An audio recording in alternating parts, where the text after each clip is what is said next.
အပိုင်း34မှာတော့ဖူးရီကတက်တက်ဝါကြီးအကြောင်းကိုပြောဆိုနေပါတယ်။ဒါပေမဲ့လည်းလူကီကနှစိုးနဲ့မြေ30ကိုရောက်ရှိနေပြီဖြစ်တာကြောင့်အဲ့ဒီတက်တက်ဝါကြီးစီကိုတွားကြည့်ကြရအောင်လို့ပြောလိုက်ပါတယ်။လူကီရဲ့စကားကြောင့်ပဲလူကီရဲ့နောက်မှာမြတ်သမားယာနဲ့ချီပြီးပါသွားတာကိုတခြားသူတွေကလည်းတွေ့နေရတာပေါ့။ဝါအဲ့ဒီအတင်းကိုကြည်စမ်းမအောင်ဟာလူယာနဲ့ချီပြီးတော့ရှိရမယ်။အလကားဟာဒီပါကွာဘာမှအထိပ္ပယ်မရှိဘူးအားနေတဲ့မြားသမားတွေပါကွာကြည်နေလိုက်တိုက်ခိုက်တဲ့အခါသူတို့ပဲခံရမှာလူကီတယောက်ကတော့လူအုပ်ကြီးရှိမှသူ့ရဲ့ဖွဲ့တွေနဲ့ရှောက်လာခဲ့တာပေါ့ဒီလိုနဲ့ပဲတနေရာကိုရောက်တဲ့အခါတခုခုကိုတွေးလိုက်ရတာကြောင့်အားလုံးကိုတတိထားဖို့အတွက်လည်းပြောလိုက်ရပြီလေအဲ့ဒီခါဖူးရင်နာကိုမြတ်သမားမောင်ချန်ရှိန်ကဘာဖြစ်လို့လဲဆိုပြီးတော့လာပြီးတော့ကြည်လိုက်ပါတယ်သူတို့ရဲ့ခလန်းလန်းမှာမကောင်းဆိုးအကြံကြီးကိုစီးထားတဲ့မိစ္ဆာသုံးကောင်ကိုလည်းတွေးလိုက်ရတာပေါ့ဒီသားရဲ့ကြီးကကြီးမလုံးနေကွာငါထိန်းထားနိုင်ဖို့တောင်အတော်ကိုရုံးကန်ရမယ်လူကီမြတ်သမားတွေအားလုံးကိုဘေးကင်းစေဖို့အတွက်အနေရကင်းအောင်လို့အဝင်းမှာတွားနေခိုင်းလိုက်လူကီလီရဲ့စကားကိုလူကီကညင်းပက်လိုက်ပြီးမြတ်သမားတွေကိုအဝေးမှာထားလိုက်မြတ်သမားတွေကပြေးရခတ်သွားပြီးတော့ထိရင်တောင်မှဓာတ်မိတ်ကအနှဲငယ်ပဲထွက်မှာစိုးလို့ပါဒါကြောင့်ပဲလူနာကဘလို့ဆက်လုပ်မှလဲလို့ပြောလိုက်တဲ့အခါလူကီကကြမ်းတတော်ဝါကြီးကိုမောင်းနေတဲ့အပေါ်ကမိစ္ဆာကောင်ကိုတွေးလားလို့ပြောလိုက်တာပေါ့တေးသေးချာချာကြည့်လိုက်တော့မှတိုက်ခိုက်ရေးသမားတွေရဲ့အလယ်မှာတားရဲကြီးကိုထိန်းချုပ်တဲ့မိစ္ဆာတကောင်ရှိနေပြီးအဲ့ဒါကလူကီတို့အတွက်နီးလန်းတစ်ခုလို့တော့ထင်ပါတယ်လီယန်ရဲ့မင်းကသူတို့ကိုအာယုံလွှဲထားကွာငါတို့ကမိစ္ဆာကြီးကိုထိန်းချုပ်တဲ့ကောင်ကိုပြစ်တတ်လိုက်မယ်မိစ္ဆာကောင်ကြီးကိုထိန်းချုပ်မဲ့သူမရှိတော့ရင်ငါတို့အတွက်အန်တရာရောကျသွားနိုင်တယ်ကွာတားရဲကြီးကိုထိန်းချုပ်နေတဲ့သူကိုတတ်နိုင်ပြီဆိုတာနဲ့ကြံတဲ့နှကောင်ကိုအေးအေးဆေးဆေးတက်လို့ရတယ်လို့လူကီကပြောလိုက်တာပေါ့ဒါကြောင့်ပဲလူကီရဲ့အစီအစဉ်တိုင်းဖူးရကတော့တားရဲကြီးတွေရှိတဲ့နေရာကိုပြေးဝင်သွားပါတယ်လီယန်ကိုတွေးလိုက်တဲ့အခါတားရဲကြီးကိုထိန်းချုပ်တဲ့မိစ္ဆာကောင်ကဂျိုကြီးတစ်ခုကိုလည်းမှုတ်လိုက်ပါတယ်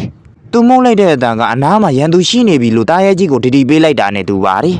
်ဒါကြောင့်မဲတားရဲကြီးကလီယန်စီကိုခုံပေါက်ပြီးတော့တိုက်ခိုက်ဖို့အတွက်လည်းပြေးဝင်လာခဲ့ပြီလေ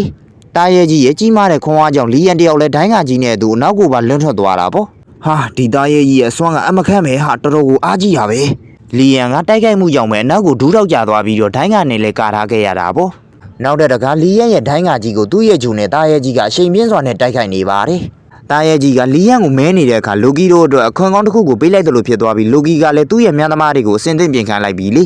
အားလုံးပဲအသင့်ပြင်ထားကြပြည့်မှတ်ကိုတေးသေးချာချာချိန်ထားကြတော့လုံးဝအာယုံမလွန့်စင်နဲ့ကဲပြစ်ကြလူကီရဲ့စကားဆုံးမှာတော့မြားပေါင်းရာပေါင်းများစွာကလည်းမိစ္ဆာတွေရှိရာဘက်စီကိုတဝီဝီနဲ့ပြုတ်ကျလာပါတယ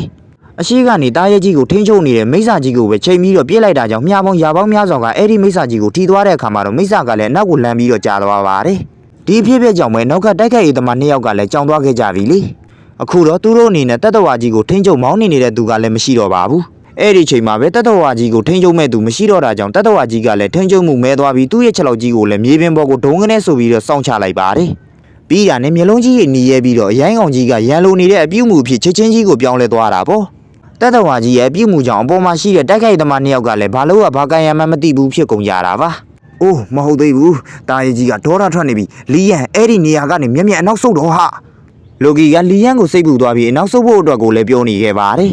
်သူတို့အနောက်ကိုစုပ်ခိုင်းနေတုန်းမှာပဲတစ်ဖက်ကမိစ္ဆာကြီးကျောပေါ်မှာရှိတဲ့တိုက်ခိုက်ရေးသမား2ယောက်ကလည်းအောက်ကိုခွေးကြဝက်ကြကိုပြုတ်ကျလာပါတယ်တာရဲကြီးကအဲ့ဒီနှကောင်စလုံးကိုခါချသွားပြီးအနောက်ကိုလှည့်ထွက်သွားတဲ့မြင်ကွင်းကိုဖူးရင်းနဲ့လူနာတို့ကလည်းကြည်နေခဲ့တာပေါ့ဟာတာရဲကြီးထွက်ပြေးသွားပြီလားကောင်းပြီအဲ့ဒီနှကောင်စလုံးကိုလူနာငါတို့2ယောက်သွားပြီးတော့စုံမလိုက်ကြရအောင်လူနာကလည်းဖူးရစကားကိုကြားတဲ့အခါထောက်ခံလိုက်တာပေါ့ဒါကြောင့်မဲအောက်မှာကြာကြံနေခဲ့တဲ့မိစ္ဆာနှကောင်စီကိုတိုက်ခိုက်ဖို့အတွက်ဖူးရနဲ့လူနာတို့ကလည်းခုံဝင်သွားခဲ့ကြပြီလေ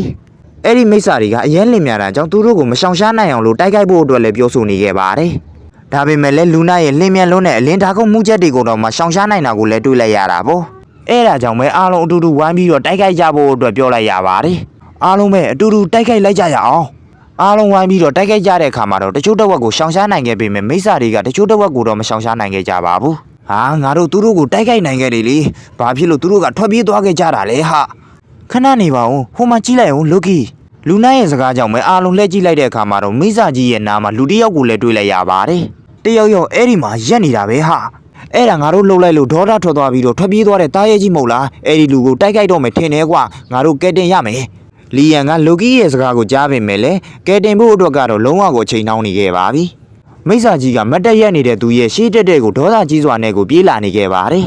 အဲ့ဒီချိန်မှာပဲမတ်တက်ရက်နေတဲ့သူကသူ့ရဲ့ဓာတ်ကိုလည်းအသင့်ပြင်လိုက်ပါပြီပြီးရနဲ့သူ့ရှေ့တက်တဲ့ကိုဝင်လာနေတဲ့မိစ္ဆာကြီးရဲ့ခန္ဓာကိုယ်ကိုခဏလေးတွင်းမှာပဲခုတ်ပိုင်းပြသွားခဲ့တာပေါ့လှင်းမြန်လုံးနဲ့ခုတ်ချက်ကြီးကလည်းအဲ့ဒီလူရဲ့နောက်မှာကျန်နေခဲ့ပြီးဓာတ်မိတ်ကြီးကလည်း6000ကြီးတောင်ကိုပေါက်သွားခဲ့ပါတယ်ဒါကြောင့်ပဲတက်တော်ဝါကြီးကအော်ဟဲလိုက်တာပေါ့တက်တော်ဝါကြီးကိုတက်ပြီးသွားတဲ့အခါမှာတော့လူကီတို့ဘက်ကိုလှည့်လိုက်ပြီးတော့စကားတစ်ခုကိုလည်းပြောလိုက်ပါတယ်ဟာနောက်ဆုံးတော့ငါမင်းကိုရှာတွေ့ခဲ့ပြီလူကီ ဒီမှာရင်အပိုင်း34ကပြီးဆုံးသွားပါတယ်ဒီဇက်လန်လေးကိုကြိုက်နေတဲ့ရင်တော့လက်မလေးနဲ့ခေါင်းလုံးလေးကိုနှိပ်ခဲ့ပေးပါနော်